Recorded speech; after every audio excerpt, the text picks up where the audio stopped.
اینی سرک تصادف من براتون نشان میدم. اونو خانه ماست که اینجا نشان میدم.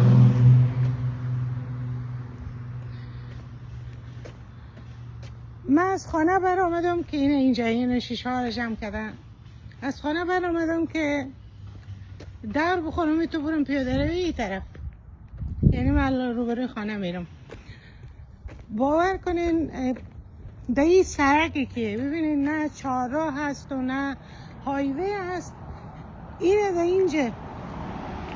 در اینجا که از خانهش بر آمده و که در سرک پارک کرده بودن، نمیفهم که متوجه نشدم، میگن دختر است و وضعیتش بسیار خراب بوده.